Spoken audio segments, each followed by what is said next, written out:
Voilà, donc j'en reviens à cette histoire de bloqueur de publicité. Comme je disais, il y a des sites qui n'aiment pas trop les bloqueurs de publicité et qui par conséquent vous empêchent de continuer euh, à aller sur le site tant que vous n'avez pas débloqué. Alors je vais prendre par exemple Pixelair. Voilà, Pixelair ici. Et c'est pas tous les Pixelair, hein. Voilà, le Pixelair Express. Comme vous pouvez le voir, une fenêtre m'indique que j'utilise un bloqueur de publicité et ils aimeraient bien que je débloque, enfin que je le désactive. Ça, c'est la petite fenêtre qui me signale que c'était traduit de l'anglais au français. Voilà. Alors,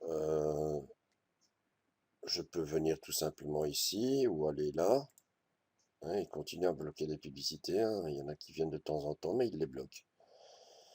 Alors, je vais aller là et je vais carrément le désactiver. J'aurais pu le faire ici, lui demander, je suppose que c'est désactivé hein, ici, lui demander de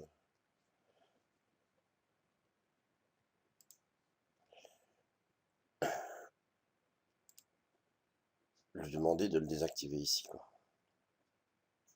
Là, je le vois plus. On va essayer de rafraîchir la page pour voir.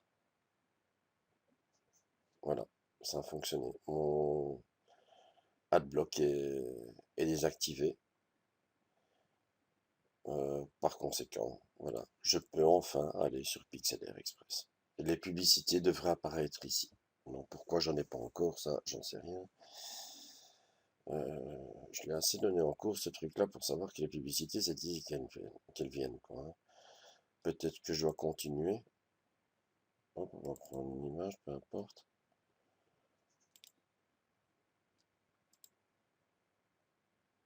Non, les publicités n'apparaissent pas.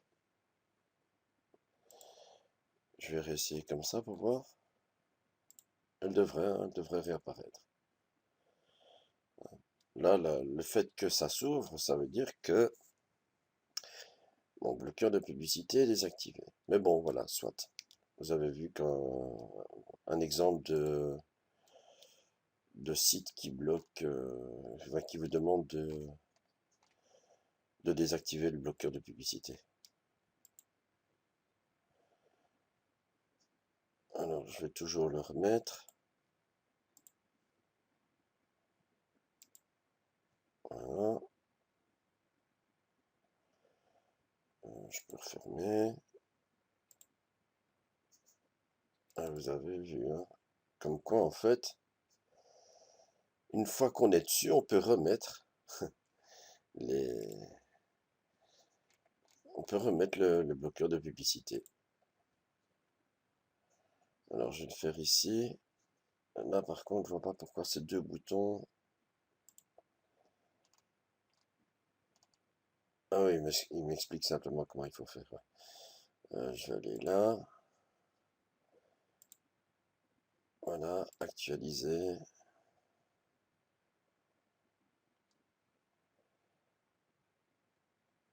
Et je n'ai toujours pas de publicité. Bon, soit. C'est pas grave. C'est pour ça que j'étais allé sur Zalando, hein, comme vous pouvez le voir. Je suis allé me taper 2, 3 paires de chaussures, là, rien que pour que vous puissiez le voir. Ben voilà. Euh, C'est quand on cherche quelque chose qu'on ne trouve pas. Donc, voilà, ça c'était pour les extensions.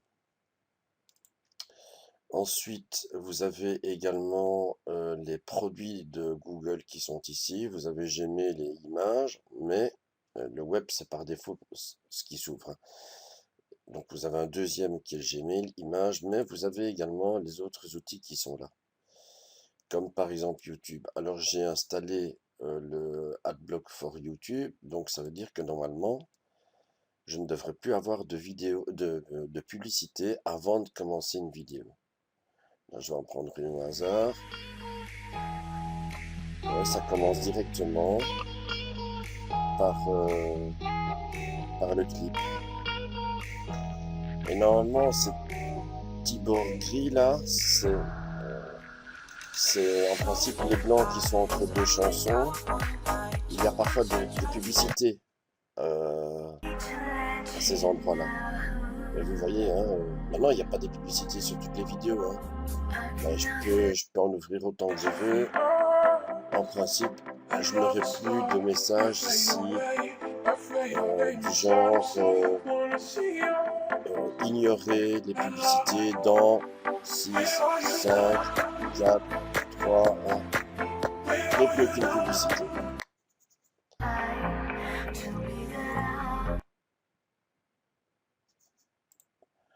Alors, vous avez d'autres outils de Google, mais ça, je ne vais pas vous les expliquer, hein, ça ne fait pas vraiment partie de l'interface.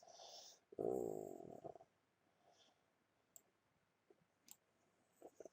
Normalement, je devrais faire une vidéo sur photo, sur Drive,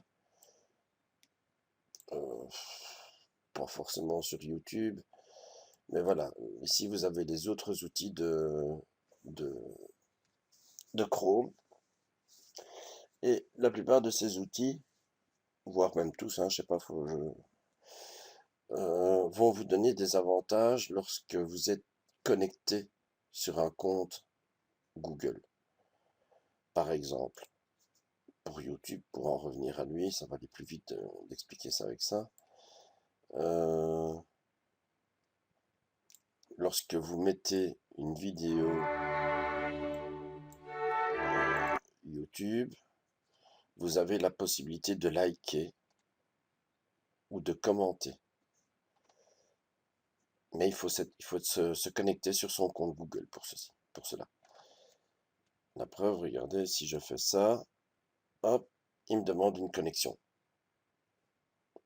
Pareil, si je veux déposer une vidéo, je peux déposer une vidéo sur YouTube que si je suis sur mon compte. Donc, vous voyez que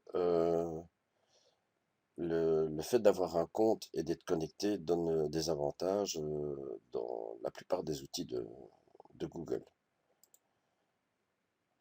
Il est évident que si maintenant vous voulez utiliser le Google Photos, bah, il faut être connecté à un compte.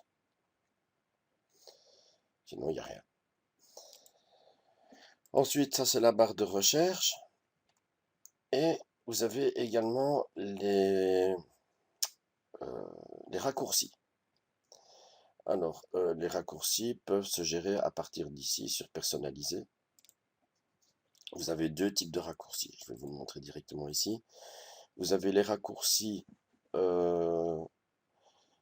qui sont fondés sur les recherches que vous faites. Donc, si vous visitez beaucoup le site de la SNCB, ben, vous risquez de l'avoir dans les vignettes, dans les petites vignettes qui étaient ici en dessous. Et là, ce sont des raccourcis qu'on définit nous-mêmes. On crée nous-mêmes les raccourcis. Donc, je vais me mettre là pour vous montrer autre chose. Et là, vous avez un bouton pour les masquer. Que je vais pas... Voilà, je vais supprimer celui de Fobagra. Comme ça, je peux vous montrer comment on fait pour en ajouter un. Tiens, je n'ai pas supprimé. Je vais copier l'adresse. Revenir ici. Ah non, j'ai pas supprimé. Voilà. Pour créer un nouveau raccourci, un site qu'on veut visiter beaucoup, moi je ne le fais pas. Je ne le fais pas, je l'ai juste fait comme ça là pour vous montrer. Je ne le fais pas parce que la barre des favoris vous permet de faire la même chose, quoi, hein. Vous avez la barre des favoris ici et les autres favoris ici. Ils vous offrent les mêmes possibilités que ceci. Donc pourquoi les mettre des vignettes là? Et d'ailleurs vous avez vu, hein, je l'ai fait. Vous pouvez même les glisser là-haut. Ça prend même moins de place d'ailleurs que des favoris comme ça. Mais il faut reconnaître les icônes, hein, parce que sinon, là, par exemple, c'est quoi? Ah ouais, les comptes Google. Donc si maintenant vous voulez créer un nouveau raccourci, ben, dans un premier temps, vous nommez ce raccourci, hein, dans ce cas-ci c'est un faux bas gras. Ici, vous collez ou vous écrivez l'URL de la page en question. Et voilà, vous avez votre raccourci. Mais comme je dis, moi je ne le fais pas.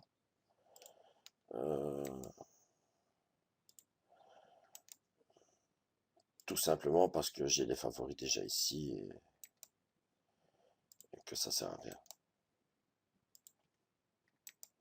À la limite, ouais, ils mettent les 8 qu'on utilise vraiment le plus. Mais bon, moi je les mets là.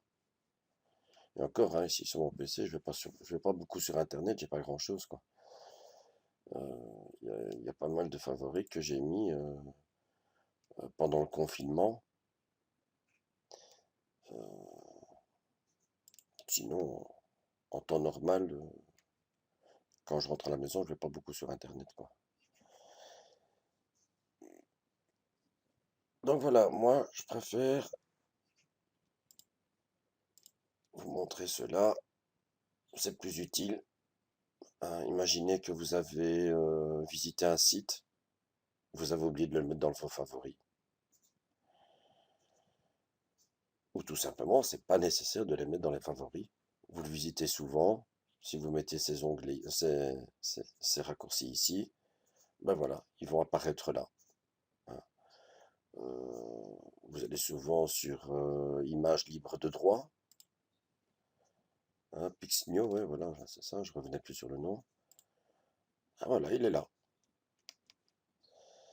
Alors autre chose, vous pouvez également modifier l'arrière-plan, soit en allant chercher une image dans votre PC, hein, soit en allant chercher une image proposée par Google, en allant dans les thèmes, par exemple celle-ci.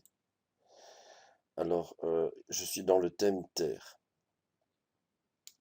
Soit je choisis celle-là, soit je choisis actualiser quotidiennement. Ça veut dire que de temps en temps, il va passer d'une image à l'autre